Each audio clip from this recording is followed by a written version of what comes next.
sounds good, publicly. That's right, and I think we're just ready about to start.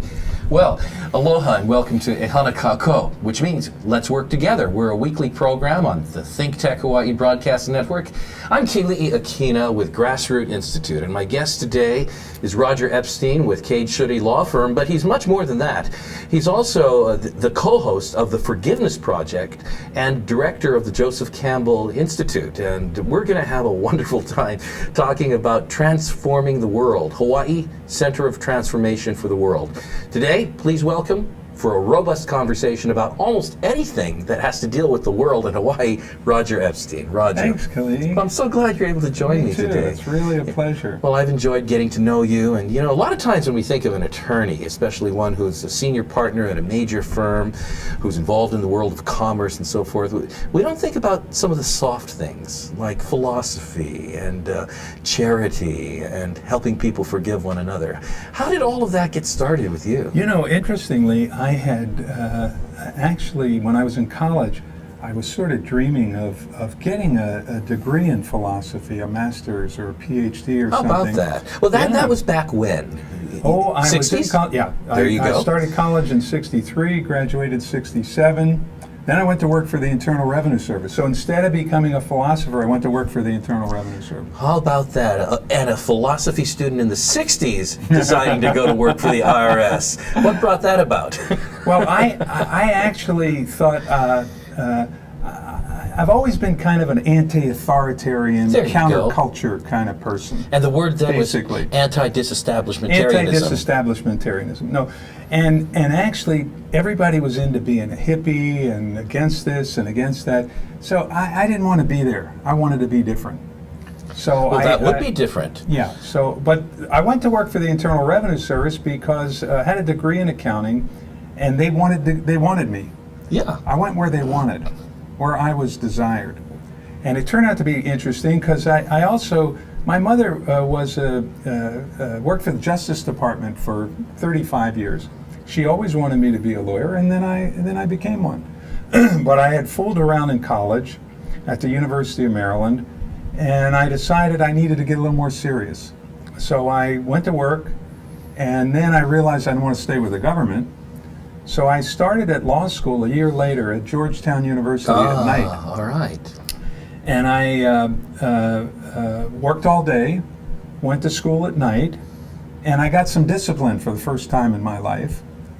I did quite well in law school, but again, it was 60s, but I was sort of not wanting to be part of whatever I perceived to be the mainstream. What were some of your memories about the way young people your own age regarded government, regarded law, regarded institutions? Well, you know, I saw huge changes. I was at the IRS right across from the Justice Department when they first started asking people for IDs to get into buildings.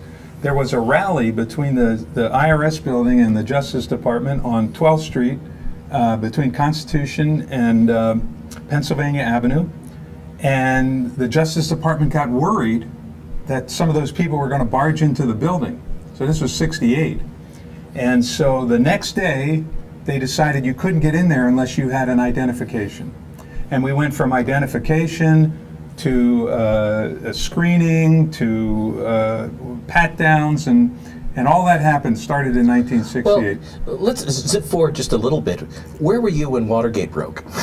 In other words, what I'm asking is, what are your impressions of Richard Nixon at that time? Mine are very clearly distinct in my mind. I'll share them with you sometime, but you're the guest today. Well, I was again on watching all this. I remember going to the movies one night, and Nixon was president, and there was a big march right in front of the White House from the Arlington Cemetery in front of the White House. And my wife at the time said, "Oh, why don't we go over there?" And I don't want to do that. So we drove home to Virginia. She got in the car, went back down and watched it. So I was sort of watching things. I mean, I remember when Martin Luther King was shot. All this, I lived in D.C. I remember when Kennedy was shot. I was a freshman in college. Kennedy was shot, and his body was in state at the Capitol. And we went down to see it, And the line was 2 blocks long, so I said, let's go home. Well, maybe we'll come back a little bit to this, but the reason I'm asking you about some of these impressions that you experienced in this tremendous historical period is I want to know how much they affected you in your law career, and eventually as your law career became a platform for these newer ventures that you're involved in. In what way do you think history helped to shape that? Well, not so much history, but growing up in Washington, D.C., made the Congress and the legislature and the presidents very normal.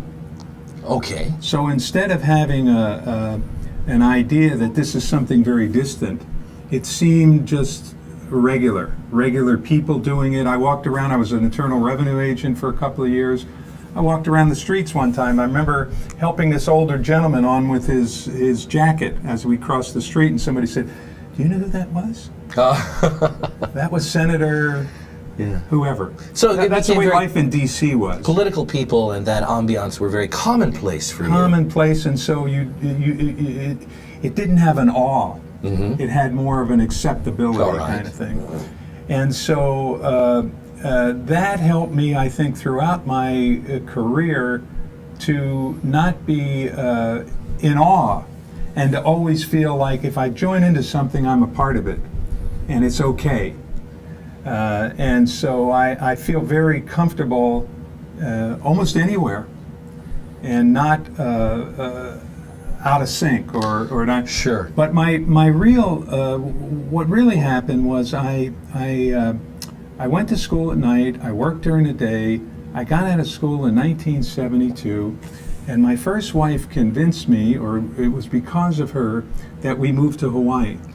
And what year was that you actually came? 1972. 72, you came here to Hawaii. What were your first impressions as you came to paradise, all the way from the East Coast of the United States? Yeah, well, I thought I'd give it a couple of years. And then I spent the next 10 years being in the water, looking back at the mountains, saying, I can't believe I'm here. Just very magical. And so I could work hard. Now remember, I'm getting up and going to work at 8, school at 5:30, get home at 8:30, study for a couple hours, 5 days a week and a half a day on Saturdays. And then I got on the law review, it was another 20 hours a week. So here, I didn't mind working hard. I'd come in and we'd get in at 8, stay till 8 or 9, but I never worked any weekends. Sure. I always managed, I said, I'm not living in Hawaii to work on weekends. So I managed to really, I think, have a very outstanding legal career. The Cades firm had terrific clients in terms of corporate tax law practice. And that's your area of specialty. That's my area of specialty. You're the director of their work in that area right now. I've been the chairman of the tax department there since 1985.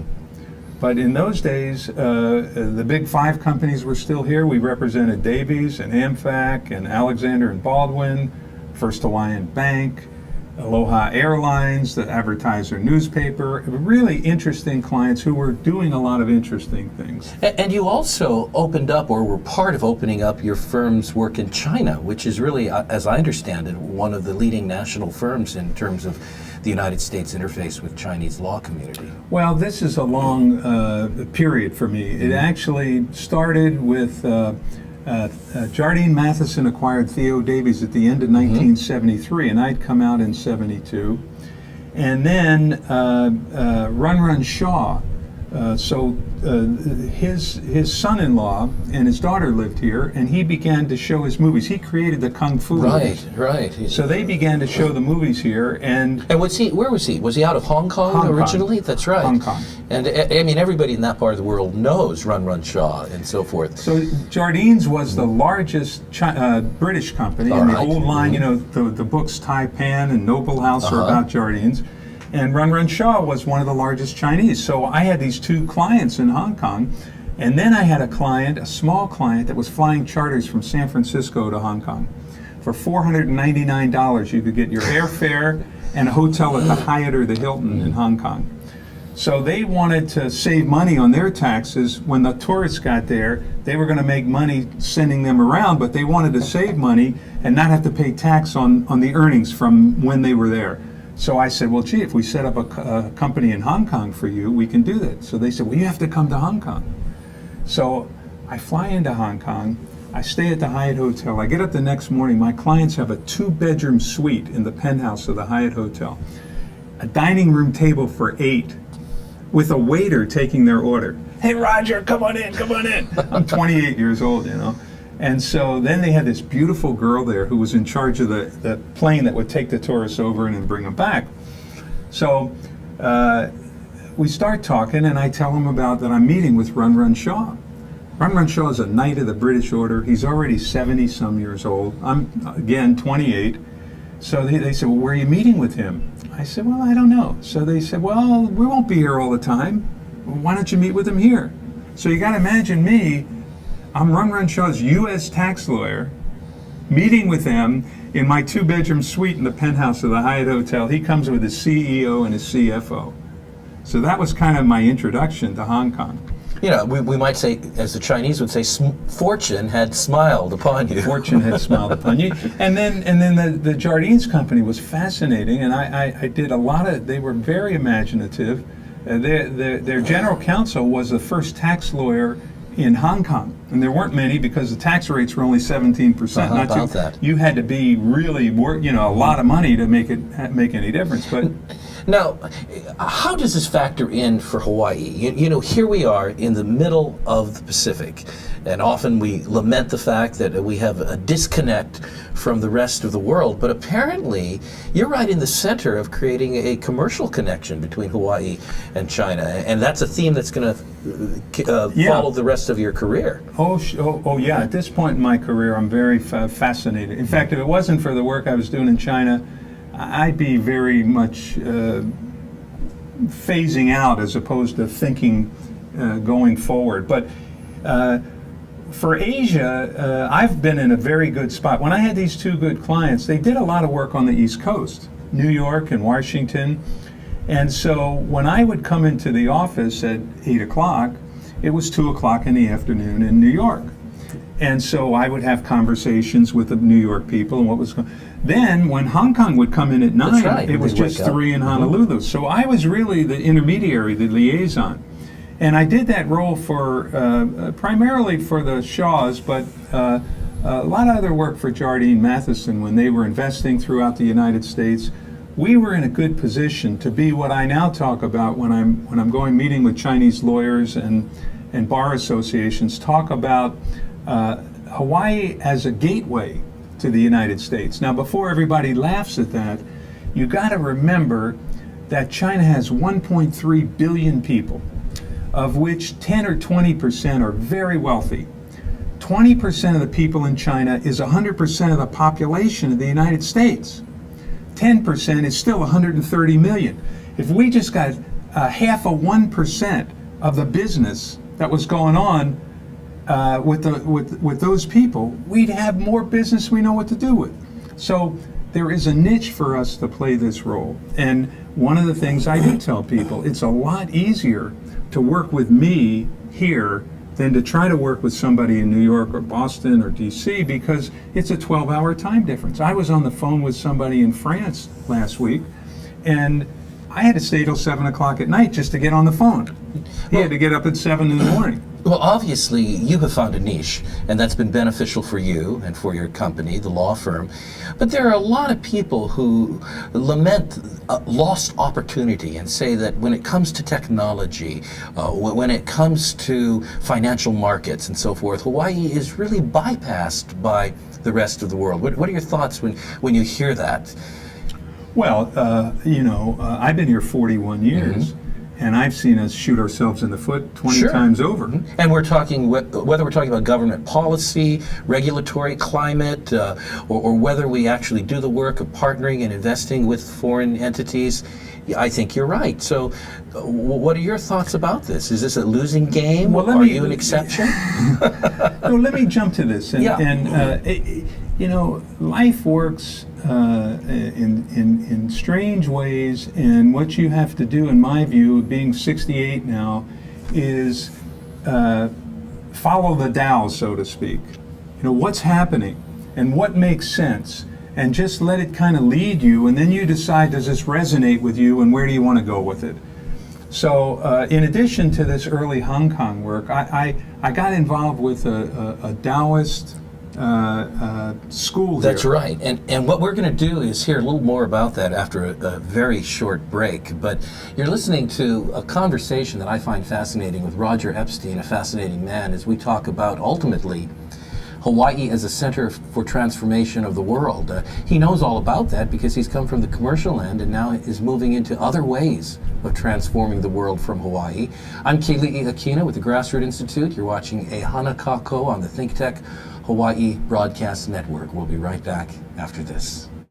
Aloha, I'm Jay Fidel for ThinkTech. For nearly half a century, the Hawaiian Foreign Trade Zone, number 9, has brought the benefits of the Foreign Trade Zone program to Hawaii businesses and entrepreneurs. DBED, the Hawaii Department of Business, Economic Development and Tourism, operates Hawaii's Foreign Trade Zone program. It does so to encourage international business and economic development. The Foreign Trade Zone mission is to increase the amount of international trading activity in Hawaii, thereby providing employment opportunities for the residents of our island state. For more information, see ftz9.org. I'm Jay Fidel of ThinkTech. Mahalo. Aloha, my name is Mike DeWert. I'm the Chief Scientist for ThinkTech Hawaii. I'm also on the board of the Hawaii Academy of Science, and I'm the Energy Chair for the Environmental Caucus of the Democratic Party of Hawaii, amongst other things. Next week, on the 19th of September, I'm going to be doing a show with Jay. The topic will be how the 18th century had technology too. We'll talk about some of the technologies our ancestors had that we have forgotten and that we're going to need if civilization ever collapses. So, hope to see you then, and mahalo nui. Hi, I'm Donna Blanchard. I'm the host of the Arts in Hawaii on the ThinkTech series. And next week my guest will be Tim Bostock of Bostock Productions and Kahilu Theater on the Big Island. Please join us Wednesday at 2 o'clock. We'll see you then. Aloha. Hi, I'm Jay Fidel. Yes, this is ThinkTech, broadcasting on Ustream and Spreaker both day and night, doing its thing on OC16 and Olelo, and uploading videos all over YouTube. Check us out and see the links on thinktechhawaii.com. Mahalo. Okay. All right. Welcome back to a Hana Kako, a weekly program on ThinkTech Hawaii's broadcast network. I first of all want to say thanks to Jay Fidel and the entire crew at ThinkTech Hawaii. You're doing a great job of broadcasting good information across the world. We're making friends all over the place. And if you'd like any copies of the programs that are produced by ThinkTech Hawaii, go to thinktechhawaii.com. I'm Keli'i Akina, president of Grassroot Institute. My guest today, Roger Epstein of Cade Schutte, is talking with me about Hawaii as a center for transforming the world. And we've already had a fascinating discourse on how his career it took him from college in the 60s to legal prominence in Hawaii and China in the current 21st century. But we ended by Roger making a most provocative comment, and that was about the Dow. And I don't think you're talking about Wall Street, are you? No. This is T-A-O Dow. T-A-O, as the British would say, Tao or Tao. Yes, Tao, the way. The way. Like the way. the Taoist scripture that says, the Tao of which we may speak is not the true Tao. The name that we can name is not the true name. So my question is, if anyone talks about the Tao, how do we know what they're talking about? So what were you saying? Go back to Lao Tzu. There you go. Well, I got involved with this Taoist school because through acupuncture. And that's here in Hawaii. Here in Hawaii. That's right. What's the name of the school? It's now called the World Medicine Institute. In those days, it started out as the Lily Su School of the Six Chinese Arts. There you go. I It's love on that name. University Avenue today, isn't it? Yeah, I think they still have a place over there. They have a monastery up in Ainahaina. All right. In the back at Hainde Yucca Street. And then it became the Tai Chuan Foundation. I helped them become the Tai Chuan Foundation to get a tax exemption so that the church was on top of the Taoist, of the school and the acupuncture clinic. And then they got this good tax situation. And then Lily said, oh, well, now you have to become chairman of the board. There you go. And so this is basically a story of how tax law leads to spiritual revelation. You didn't Well, find you know, the law is move the the whole Dharma. camera to the There right. you are. Buddhist philosophy, Dharma to the means right, the so law, you don't show and the that's naked part of what wall, we're the looking naked at. wall. So makes how the does shine this school impossible. factor into your own journey? Well, I learned a lot about Chinese, and I took a couple of trips to China with them, and it just fit in a little bit with what I was learning in those days about Hong Kong. When I was in Hong Kong, Jardine's got me on this tour one time. I had a woman who took me around, and I remember going up a mountain and her looking over. There's China. That's as close as you could get in 1975. Right. You could see a train track going up to Guangzhou, and that's all there was.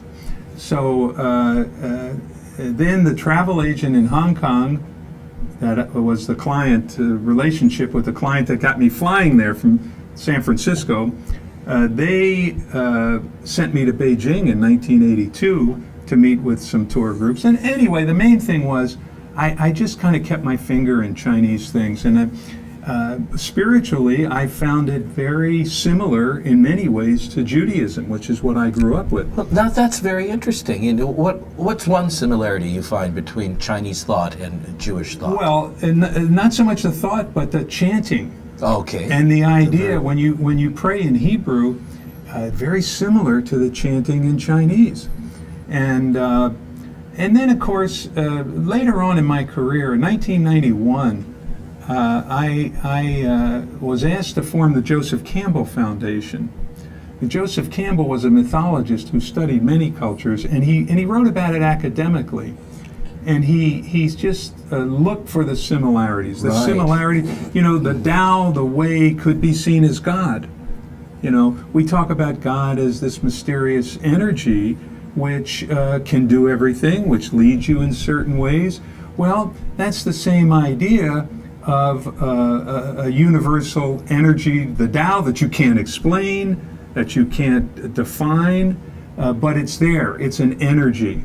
So Joseph Campbell was one of the very first Americans, at least in the 20th century, in a very popular way, to help uncover some of these similarities between culture that you have come across. Now, what Joseph Campbell was teaching at, what was that woman's school that he was a very popular professor? Sarah Lawrence. Sarah Lawrence. And I think a lot of people are familiar with him through The Hero of a Thousand Faces. The Hero's Journey, yeah. The Hero's Journey. In which that's the book, that Hero of a Thousand He basically found that so many of these cultural stories, whether it's Moses in the Hebrew tradition, very or Hero's Journey, many of the Chinese stories, or Luke Skywalker, and he was an advisor in the production of the original Star Wars. Well, George Lucas was a protege of Campbell's. So we all tend to go through these processes of finding ourselves and emerging. Now, what does this have to do with Hawaii as a center of transformation? Because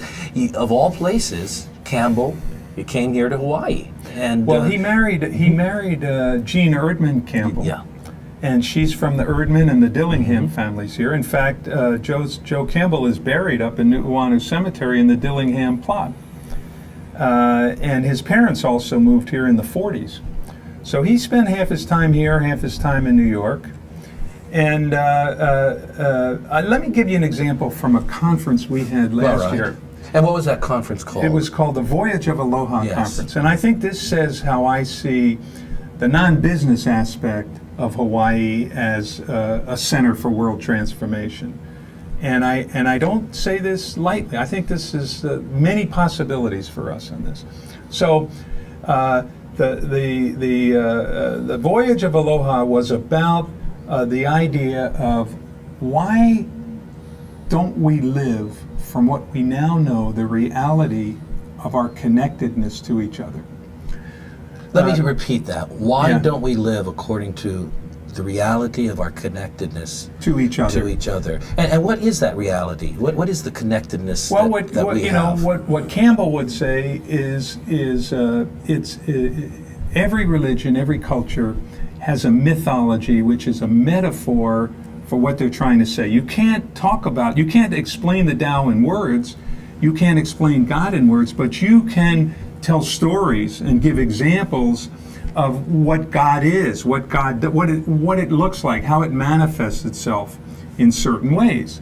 And so what Campbell said, when you look at the substance of these different cultures and religions, they're really all telling us that we're connected to some universal energy, whether it's the Great White Spirit, whether it's Allah, whether it's Jehovah, whether it's Jesus Christ and the Father that he speaks of, whether it's, we all have a Buddha nature that Buddhism talks about, or the Tao. So all these things are telling us that we're all part of some universal energy. Now, 500 years ago, Copernicus discovered that the sun did not revolve around the earth. And after that was let out, which was after he died because the church was so controlling, we had the Renaissance, we had the Age of Enlightenment. Sure. Well, now we know that all the religious doctrine has a foundation in nuclear energy. If you took an atom and you blew it up so the neutrons and electrons were the size of tennis balls, the atom would be the size of the Earth. No one can even fathom that.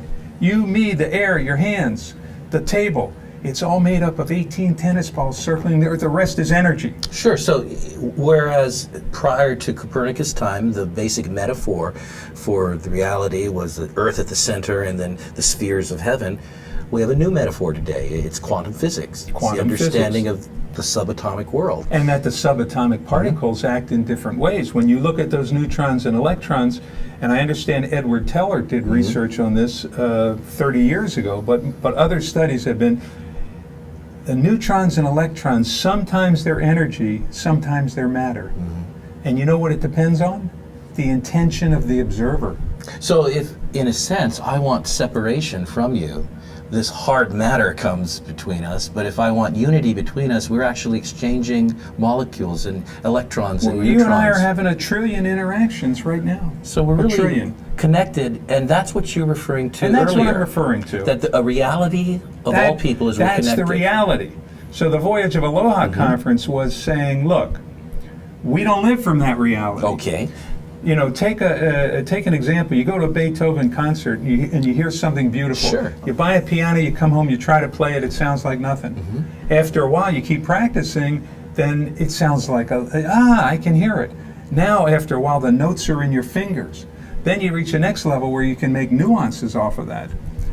At that point, you're living from that model. That's how we need to live, from the reality of our connectedness. If I really understand I'm connected to you, I am not going to screw you over because I understand that it comes right back to me. Okay, so what you're saying is our view of reality leads to the ethics that we live. Exactly, and the social actions we take. Stephen Hawkins wrote a book called The Grand Design. I think it's his last book. It came out about a year or so ago. He goes through the history of physics.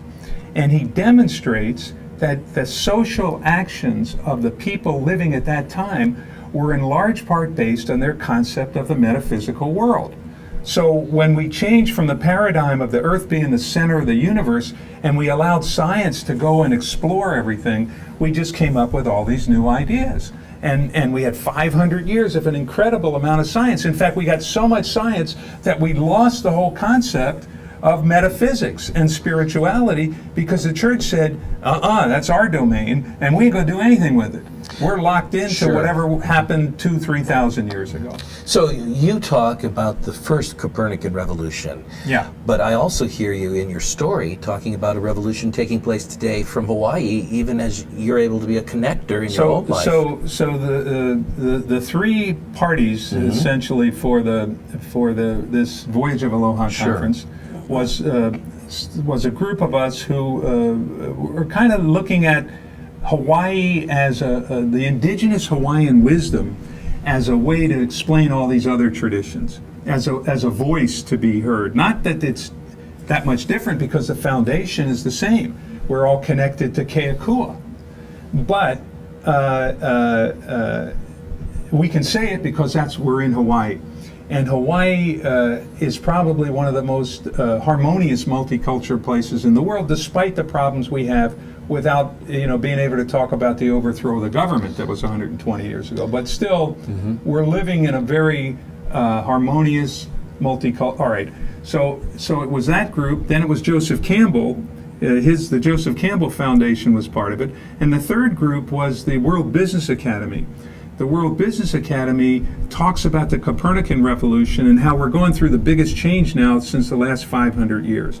And it's the age of Aquarius and all these changes and the end of the Mayan calendar and all this. But what I'm saying is we're also open enough. In Maslow's hierarchy of needs, we've got so many people now who have their food, clothing, and shelter and can talk about spiritual things in an open way. Well, I'm just going to take one piece of that before we go to the break. And you mentioned that Hawaii has concepts and ideas that can actually give voice to these universal concepts, and I'm thinking of one in particular, aloha. Oh, yeah. Aloha is such a universal value, but it's a value we articulate here, and it helps us to be a connecting point for the rest of the world. When we come back after this short break, we're going to continue and conclude our time with Roger Epstein of Keli'i, who is also with the Forgiveness Project and the Joseph Campbell Institute. I'm Keli'i Akina. We'll be right back after this. We want to thank our underwriters. Hawaiian Electric Company and its affiliates Maui Electric on Maui and Hawaii Electric Light Company on Hawaii Island are deeply committed to the communities they serve. Galen Ho is a senior executive of BAE Systems, a global defense, security, and aerospace company. The High Tech Development Corporation, the state's leading technology agency, attached to the Department of Business, Economic Development, and Tourism. Castle and Cook Hawaii, with a time-honored legacy that spans more than 160 years and revolves around its mission of investing in Hawaii, creating communities, and providing for the needs of our state.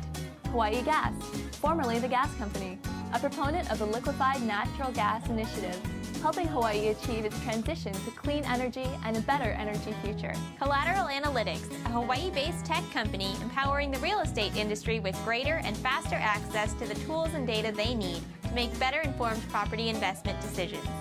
I'm Nicole Hori. Thanks so much for joining us on ThinkTech. I'm Maria Kashem. See you next time. Aloha, I'm Jay Fidel of ThinkTech. On Wednesday, September 4th, we have an interesting show with Donna Blanchard. She's the host of Arts in Hawaii, 2 to 3 p.m. that day. And her guest is Jeff Geer. He's an international storyteller, and he tells stories about Hawaii. So check it out on ThinkTech, September 4th, 2 to 3 p.m. I'm Jay Fidel. I'll see you there. Mahalo. Hi, thank you for tuning in. My name is Attila Saras, and I'm the host for ThinkTech Fridays. Join us online 24/7, 365 days a year at thinktechhawaii.com. We're talking about things that matter to Hawaii and around the world. My name again is Attila Saras, and I'm the host for ThinkTech Fridays. Mahalo. Aloha. Welcome back to Ehana Kako, which means let's work together. It's a weekly program on ThinkTech Hawaii's broadcast network. For those of you watching, we're being live streamed on internet channels. We're also on Channel 22 in Cablevision in Hawaii. You can see the podcast on thinktechhawaii.com, and I hope you'll take a look at that website. There are a lot of great shows. I'm Keli'i Akina with the Grassroots Institute, and my guest today, Roger Epstein with Keli'i. As I mentioned before, does far more than serve Hawaii as a senior partner of a law firm, or the world for that matter, as the head of their tax division and one of their China representatives. Roger's involved in a couple of interesting organizations. He's a director of the Joseph Campbell Institute and co-host of the, what are you co-host of? The Hawaii Forgiveness Project. The Hawaii Forgiveness Project, which is something I want to talk to Roger about in just a moment. Let me finish up with please. the Voyage of Aloha conference, just to tie this in to understand where we're at. So if we're going through this huge transformation, my belief and many others is that the foundation of that change is for us to take the underlying premise of our lives. And that's connectivity to one another. And that's connectivity. Two facets. One, we're all connected to each other. All right. And the way to lead a good life, a meaningful life, a satisfying life, is to be in service with others. So you see, if you have religion and politics up here, my dear friend Pokalai Nui talks and had a wonderful presentation at the Voyage of Aloha conference.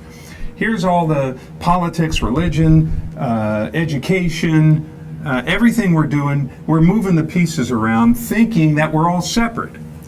But if we change the underlying culture, then we would have a whole different perspective. Now, he says our underlying culture, based on really Judeo-Christian Islamic values, is what he calls domination, individuation, and exclusion.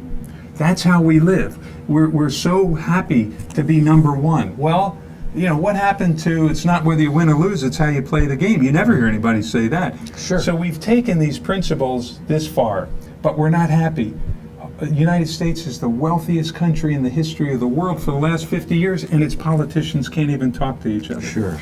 So he says, let's go to a culture that's ola. Ola means life in Hawaiian. And so it's olu olu, which I think is humility, but something in that genre. Lokahi, harmony, and aloha, living from your heart, living from your connectedness to each other. So this is the whole principle, and Hawaii as a place to do that, because people do live in harmony. And the voyage of aloha was, it's as hard to change that paradigm in your head that you're completely separate to we're separate and we're connected, as it is to go for the Hokulea, which took a voyage from Hawaii to Tahiti without navigational instruments. And that's the metaphor we use for this whole 4-day program. Well, you know, that metaphor, as you call it there, then what I'm picking up from you should be the prime export of Hawaii in terms of a place, a process to get back in touch with what you call the fundamental reality that we're all connected to one another. And if we can change the way people think, if we can change the way people treat one another. Well, let me stop you there. Yes, go ahead. If people can change the way they think, this is not a top-down thing. So This absolutely. is to be a catalyst so that each person, we had a couple hundred people there, and many, many thousands of people around in Hawaii who feel just the same way. You need to find your own path, your own combination of spiritual principles, of psychological things. Why are we all so depressed and anxious? Exercise, diet, all these ways that you can change yourself to live from this place. That's how you raise the consciousness. It's not top down. I have some ideas for myself, and I have some other things I've tried, but only you know the way to get there. You're the only one, and that's the idea, to help each other to get to that place where we're each living from this connectedness. Yes. And one other thing, that it is wrapped up in the concept of aloha. And Pono Shim talks about a lot about how he speaks with Liliuokalani, and she allowed the overthrow of the government without a war so that aloha could be preserved for when it was needed to save the world. Now that may be a little bit grandiose, but I don't think, I think we are recognized as a harmonious place. And if we can transform ourselves through the principles of aloha and get over some of our own problems, we could really be a model for the rest of the world. Right. Roger, I really appreciated a few weeks ago the opportunity to visit one of your events related to the Forgiveness Project. Yeah. And rather than go into all the different events and the structure of the organization, I wanted to ask you, what is forgiveness? What really constitutes real forgiveness? Well, that's a really good question, and we spent, the Hawaii Forgiveness Project's 11 years old now. We spent the first year or two talking about that question. What is forgiveness? And why is it so important in every religion and every culture? And we literally had everybody you could think of come on and talk about it from their place, from Catholicism to the Jains and Sufis, and it's very critical. And what we decided to focus on as forgiveness is letting go of the past, letting go of your emotional attachment to the past. Because what happens is when you don't forgive, when you keep holding on to the memories of what happened to you and you're a victim, or you victimize somebody else and you feel guilty about it, either way, you can't become present in the moment. Eckhart Tolle's talk about the power of now and how you've never taken any actions except now. Well, if you're in the past, you're not here. If half your brain is unhappy because somebody shot you or said something nasty to you. And so so we've had meetings for once a month, and we've talked about different ways to forgive, and people have come and done their testimony. We have an annual program, I think it's the one you came to, Hawaii International Forgiveness Day, and we offer awards to heroes and heroines of forgiveness. And it's people who have been, their spouses were murdered. There's a great story, a young woman and her husband lived out, I think, in Waimanalo, and she was teaching in Ewa Beach. She was at a bus stop, and someone who had been let out of the Kaneohe Hospital improperly came up and stabbed her 20 times. Her husband, they had just adopted these two young Chinese twins, I think, and he said he was on his knees in the kitchen saying, I can't go on. I cannot go on. And yet, within a few weeks, he managed to get himself together because he had to take care of these kids. And he said, I have got to forgive this person, because if I don't, I will be so eaten up by my feelings of negativity and revenge that it'll translate to my daughters and their lives will be ruined because of what happened to their mother. Their lives, there's nothing we can do to get mom back. And so he came and we gave him an award. He brought the kids, it was a couple of years later, and he told people this. He said, the reason I'm here is because I don't want these children to have their lives ruined. And so it's not to say that if somebody killed your wife, it's easy to get over it or at all. But how long is it going to take? Sure. And there's stories of people who have taken a short time. In the Hawaiian culture, as well as the Jewish religion, there's a 1-year period. Sure. Well, I've read many of these stories on your website, and they're quite fascinating. On one hand, forgiveness certainly is something about the individual letting go and being able to heal. But what about the other side? What about the implication of forgiveness for public policy, for business, and so forth? I once spoke with a man who was part of B'nai B'rith Hillel, the Anti-Defamation League. Yeah. And he said, I've forgiven in my heart, but I have to live with vigilance. And so in what way does forgiveness translate into the way we treat society or do business or do politics? Well, as Jerry Jampolsky, who's really the founding influence for forgiveness, and he's written a book called Forgiveness. Is he here in Hawaii, Jerry? He's here 6 months and in Sausalito 6 months. And so he says, let every step you take be one of forgiveness. And so if you don't forgive, it's like taking poison and expecting the other person to die. This is not for the other person. It's not restitution. Here's a quick story. A little boy has his bicycle stolen. He's very upset. Next day or 2 days later, a friend comes over. He says, you know what? I stole your bicycle. He says, can you forgive me? And the boy stops. He says, I forgive you. The thief turns around, starts to walk away, and the other boy says, hey, where's my bicycle? This is not about not getting your bicycle back. This is about you not hanging on to those lines in your life which are making you miserable. Well, I'm glad you clarified that. It's a great story. It says forgiveness is one thing, but justice is another thing. And that we mustn't let one hold up the other. Right. We need to forgive, but forgiving doesn't prevent the doing of justice. No, it doesn't. It just allows you to do it in a way that's not so aggressive and judgmental. And that would be mercy, I would say. That would be mercy, and it's for both of you. It is good for the other person. I mean, look at all the stories. The Pope was shot, and he went to see the guy in the prison, and what an example that is for the rest of the world. Because vengeance can be almost like candy. You think it's going to really be good. Oh, this tastes really good, but then you're connected to this person. And so it comes back to you again. That's why part of it is this underlying connection. And when you say in a larger scale, not just on an individual level, I think it applies on the larger scale. I think that's why we're having so many problems, because somehow we believe that retribution is critical to learning. I don't think that's the way. They tell young kids when you're a parent, give them 10 yeses for every no. because that's what we learn.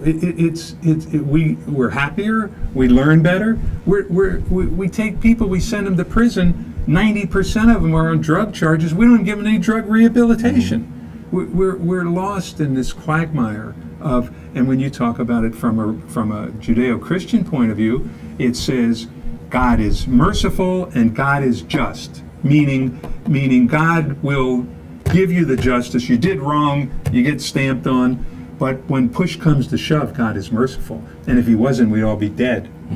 I think a lot of times people dismiss the role forgiveness can play and should play in our relationships because they feel they would be letting go of justice, either justice in their own sense of what is just or justice for society. But what I'm hearing you say is that that's not the case, that you can be just and you can forgive. Do you think that sometimes when justice is difficult because we may have different historical memories of what took place and so forth, that there's a path for forgiveness to start taking the lead nonetheless? Sure. Well, let me talk to you as a lawyer we've for got a 41 couple of years. minutes there. Okay. So when somebody comes into my office and I get the facts of what's going on, I try to be as neutral as I possibly can. Once I go to judgment, once I go to this is bad or this is not bad, then I've lost all my objectivity. I'm not capable of performing. So getting your judgments out and in a sense forgiving. Somebody says, I did that. Okay, I accept you did that. It's okay.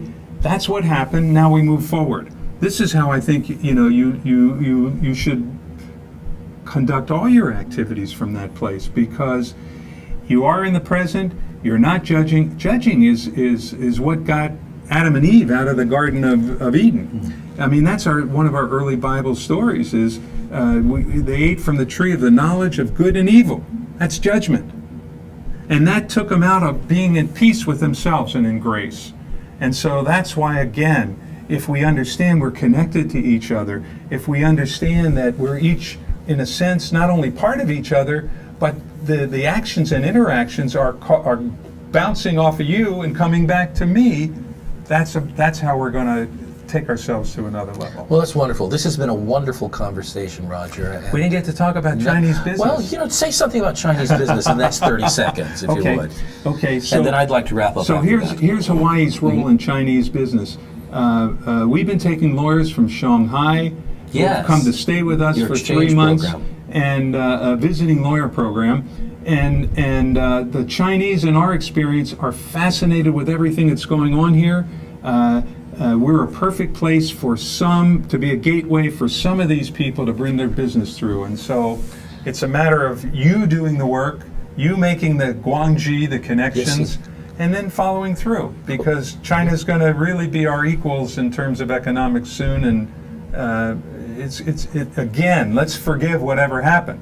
We don't have to not be worried about it or not think about it, but let's take all the facts and let's then deal with the present. You know, that's a great note to end on, because the relationship that we can craft between Hawaii and China, the United States and China, can become the very center of creating a new way of relating, forgiving with one another. You've talked today about our connectivity being the reality. You've talked today about the importance of forgiveness. And I think what I'm appreciative of is that our viewers are able to understand your heart and your vision that Hawaii can play a central place in transforming the world. Everyone may not necessarily understand all that Roger has said, but you can learn more about it as you get online and look at the Forgiveness Project or look at the Joseph Campbell Institute, of which he's a director. Yeah, one more thing about China. They have no culture in China. The Cultural Revolution wiped out their culture. And they don't know about Chinese culture, they don't know, and they're hungry for it. And we've learned so much from Asians in the last, coming over here in the last 40 years. Now we can kind of play it back with a Western thing. And I really think that's a huge potential. And there's certainly, as Roger says, the opportunity to come in at a time when China is recovering its own cultural legacy and experimenting with understanding what from the West works. And Hawaii can be a great gateway for that. I'm Keli'i Akina with the Grassroots Institute. You've been listening to my conversation with Roger Epstein of Cade Schutte. We want to say thank you to ThinkTechHawaii.com. Go to their website, explore it, and take a look at some of the other wonderful programs. Jay Fidel and the team, you've done a great job today. Much aloha to all of you. Aloha. Aloha. Thank you, Jay. Thanks, Roger. Thanks, very Keli'i. fascinating. Bye.